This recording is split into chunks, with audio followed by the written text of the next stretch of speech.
Shh. Welcome back to another episode of Crowd Control, where we're going to be talking about all the things happening in crowdfunding. Last week was a big week. Yeah, we talked about that last week. 3 huge games launched. And we made a few predictions that I want to kind of reflect on. Not very specific predictions. Not very specific predictions, but we did talk about how the audience was going to split up. And of the 3, which is Ezra and Nehemiah, The Witcher Path of Destiny, and the Marvel Dice Throne, X-Men, and Missions Plus more, all came out. And we talked about, Ezra and Nehemiah is a very heavy game. It definitely had this, I think, has the smallest audience of the 3. Sure, but it's still doing really well. It's already like almost $200,000. But then we had The Witcher. It's almost at 2 million. Yeah, well, The Witcher... that's huge for I don't know if we mentioned this last week, but The Witcher pre-launch had like over 40,000 followers. That's a lot of followers, yeah. It is, well, there's a lot of people who like the old world, right? So I'm sure they had all those people from that campaign checking this out. Like we said last week, wildly different game, but making good money because they're almost at 2. I would imagine they'll finish between 2 and 3 million. Yeah, but Marvel Dice Throne is killing it. They're almost at, they're going to be at 2.5 before you know it. Yeah, they are, as of the time of recording this, they are just under 2.2 million.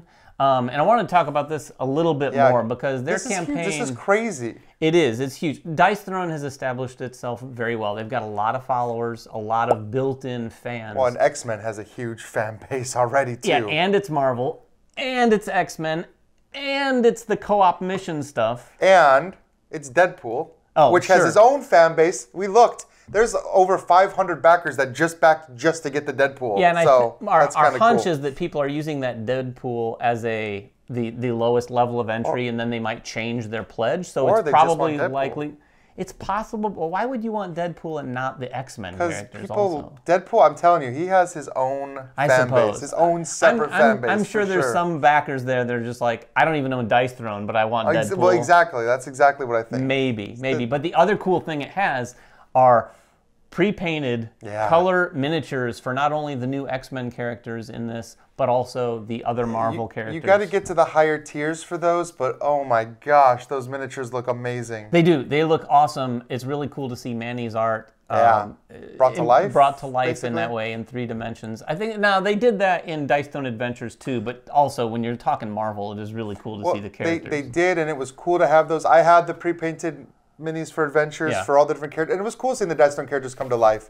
It's even cooler when it's Marvel. Like seeing the Cyclops miniature looks really cool, the Wolverine miniature side by side. Now what blows me away though is that top tier. So the biggest pledge, I think it's the biggest pledge is all in, all Marvel Dice Throne. So this includes the last Marvel Dice Throne. It includes all of the new stuff. It includes the miniatures. I think you get like sleeves the sleeves and everything. I think the only thing it doesn't come with is playmats. Yeah, because they got playmats. If you want to get playmats, it's extra. You can get $20 a pop. You can get all the playmats. But this pledge was $5.99. It's $5.99. And how many people? Like 1,200 something. It had a lot of people backing it at $12.99. Now these at $5.99. At $5.99. $12.99. That would be quite the price. I don't know that it was $1,200. I think that might have been one of the other ones. But between the 2 highest pledges, it was something like that. The interesting thing about the number here is it's a number of people who we have to assume maybe don't have any Marvel Dice Throne, because why else would you pledge at that level? I mean, I don't have any Marvel Dice Throne. I have none of it. So you're one of them? Because you have it, and you have it, and I have access to it, so I have it. But now I'm like, do I need my own? I kind of want my own. Oh, $600, man. I know. That's an Oculus Quest. Tell you what, I'll chip in. Or 3 right I'll chip in $10. That's great. $10 per character. Anyway, congratulations to all those campaigns. Yeah. They're running really well. We knew it was going to be a big week, and boy, was it a big week. I mean, I will always love X-Men stuff. So we're going to jump into something completely different. Yes. This is not even a board game. This is something that we've seen kind of going around social media that was very interesting. It's called Wall Zap. Yeah. And it's like a magnetic storage system that's supposed to be able to magnetically seal your boxes and then hold them on the wall. Like this, but none of these are done that way. These are done, you can't really see because we have it gently out of focus, but there's nails all over this wall that we hang these boxes on. But this system, I kind of want to say, is it a storage system? Yes. It's a decorative system. It is a way to store a game or 2 or 4. But I think it's probably more practically a decorative system. A system that you can take a box and put it up on the wall. If you don't want to put nails in your wall like this, I mean, we do this for a living, so it makes some sense. But if you want to have maybe above your board game shelf a space for like 4 boxes and you put them all up there. Now, I'm skeptical, and this is what I told them. I reached out to them the other day after I saw the ad and all the social media. And a lot of influencers, a lot of people talking about having access to it and so I showing was like, off. okay, I checked it out, looked at and I love magnets. If you watch the channel, you may have heard I like magnets in my board games. But I was skeptical, like, how heavy can the game be? Yeah. How does the system actually work? Like, what are you putting in the bottom of the box? Can that be removed? All these questions. So I reached out. They're going to send us at least one of these things. And in a future episode of Crowd Control, we'll come back and report how well it works. Yeah. Maybe some of the ups and the downs, the pros and the cons. I told them, send it to us at your own risk, because if it doesn't work well, I'm going to say, this does not work well. You know, the fact that you communicated with them and that you said that and you said, hey, I want this. And they were confident enough to go. Right, and they were like, yeah, right. Absolutely. Like when you're that confident, you say, there's no way that you're going to give this a negative review. And I honestly feel like this is one of those things that you don't need, but you want. And the second you do it, the second you put those magnetic clips on the box and put the lid on and it goes click, you're going to say, give me all of them. I mean, I want 100 of them. I can tell you this. If when I put the box together, it has that satisfying click, I might have to buy them for every one of my board games. They're not inexpensive. I think they were like, if you want just one, it's like $40. And then they have like discounts if you get more. In some games, I think they said it holds boxes up to like 7.5 pounds or something. You can use like multiple. They showed in their example Eclipse, which is this giant box being held up by 3. Yeah. So you can use more than one. But what's interesting to me too is if you don't want to do the whole wall decorating thing, you can just get the magnetic box sealers. Oh, just to reduce drift? Right. So if you're a Calyx user like I am, you know sometimes you get that little bit of drift. Especially some games are worse offenders than others. So that could be a cool little thing to get as you need them for games which lids won't stay on. You know what else fixes box drift? Yeah. Buying more board games just to smash them in there. Yeah, it's so hard with the Calyx to get I've spent too much time trying to like solve that puzzle of like, how do I make them exactly fit without any extra space? Ryan goes to the board game store and he says, what game are you looking for, Ryan? He's like, it doesn't matter. I just need one. It needs to be 1.8 inches thick. So that's a cool, unique system. Yeah. So we are still going to talk about some of the board games that are coming out, launching that are on Kickstarter and GameFound and all that. We're going to do that in a second. Before we do, we have another special guest today. This is One Stop Co-op Shop, and if you don't watch their channel, they've always done a lot of content on co-op games, and now they're making one. Yeah. It's called Flame and Fang, and they're going to talk about it directly to you. Hey, Man vs. Meeple viewers, this is Mike from the One Stop Co-op Shop. And if you didn't know, I've got a game on crowdfunding right now that I designed with Peter Goosis from the podcast. Flame and Fang is a 1 to 4 player cooperative game of dragon adventure. You are dragons fighting for your survival through an 8 scenario campaign that can also be played as one-offs. It's got really puzzly card play with great deck building choices, mixed with narrative adventure handled by the story deck that controls all the special abilities and objectives for each mission. And even though the box is going to be chock full of content, we got the price as low as we possibly could, $39 before shipping. So if that sounds cool, please go and check out Flame and Fang. You've got about a week or so before the crowdfunding campaign is done. Yeah, so that was Flame and Fang. And also, forget the game for a second.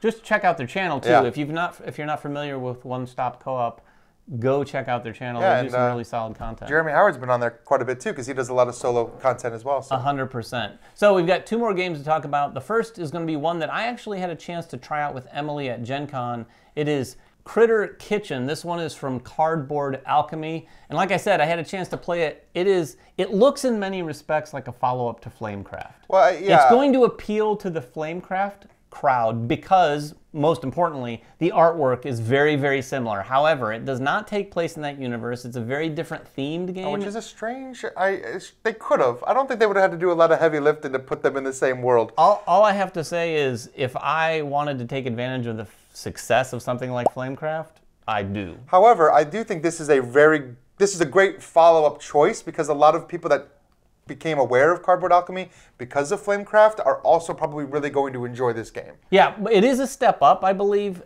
When I played it, I mean, I love Flamecraft too, don't get me wrong, but I like this game better.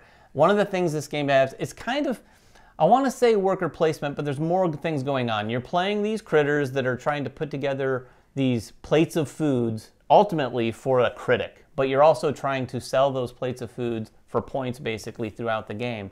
But there's these different locations across this main board where you're collecting these food cards that have different, or tokens I think it is, that have these different values, and you're trying to piece together things that you see on the main board, putting them together for the highest value meal. The interesting thing here, and the biggest takeaway about this game, is it has some mind games going on. I'd be curious to see what you thought about that part. Because at the beginning, you have 3 different workers. There's like a little mouse and then a medium-sized thing. I can't remember which critters are which. Where's the Ratatouille promo, by the way? They need one. Maybe. But there's 3 different sized workers, and at the beginning, you're basically putting cards out saying where you're going to assign your various workers, but you're putting them face down, and then everyone reveals. So you might find out that, oh, that I put my little worker here, and you put your big worker there. What that means in gameplay is that my guy goes first, but each has its advantages. So the littlest goes first, but the biggest, I think, might take more, or they're able to take 2 things instead of 1. That sort of stuff. It's a cool mechanic. It is a really cool mechanic because it's one of those moments in a game where you flip and you're like, ugh, why did you go there? Because now you're going to definitely take that thing that I thought I was going to take. Because, like, say, for instance, and again, it's been a minute, so I don't remember all the detailed rules, but let's assume that you go there with the big guy and he gets 2 of the items. But someone goes there with the little and someone goes there with the medium, and by the time it comes to you, because you're last, there's nothing. Or vice versa, you put the small one because you needed it, but then it turns out nobody else went there, and you're like, oh man, I could have gotten 2 of these. Right, and you just took the one thing. Yeah, Although at least then you're walking away happy that you got that one thing. Yeah, it's very, very cutthroat, like a kitchen would be. So. Yeah, anyway, it's a really interesting game. It's, I'd say, north of Flamecraft in terms of complexity, but still a very accessible game. Definitely a good follow-up. And very cute. If you liked, like Ryan said, if you liked Flamecraft, even though this is quite different, I think this is going to be a game It's just going to appeal to the same audience, not that it's the same game. It absolutely will. All right, so one more, and this is kind of it's weird. This is Wondrous Creatures. So another one. It's not weird, it's fantastic. Well, I just mean another one that features, you know, a bunch of different crazy-looking, adorable creatures with a ton of great artwork. Kind of fantasy-type creatures. They feel very fantasy, Pokemon-ish. It's a little bit Pokemon-ish.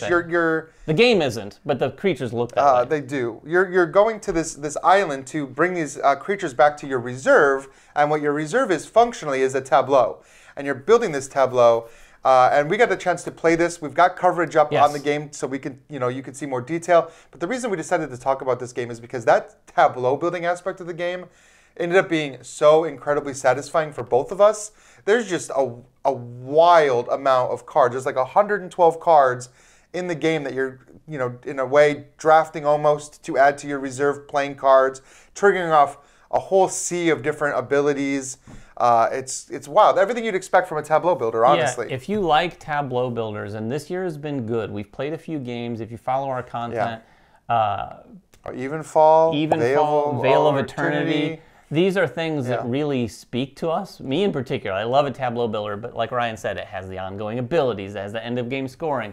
You're building this fantastic tableau in this game. I also want to mention, like Ryan said, we do have content up on this.